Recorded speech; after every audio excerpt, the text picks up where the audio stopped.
Sunday, February 28. Since we have this ministry, we do not give up. 2 Corinthians chapter 4, verse 1. The Apostle Paul set a good example in making the ministry the most important activity in his life.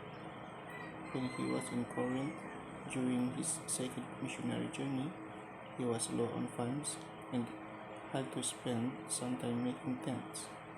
He worked at this trade to support himself in the ministry so that he could declare the good news to the Corinthians without cost to them.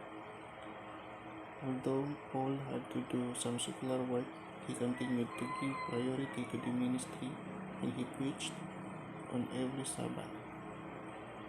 After his circumstances improved, Paul was able to give more attention to preaching. He began to be intensely occupied with the word, witnessing to the Jews to prove that Jesus is the Christ. Later, when he was under house arrest in Rome for 2 years, Paul witnessed to visitors and wrote letters.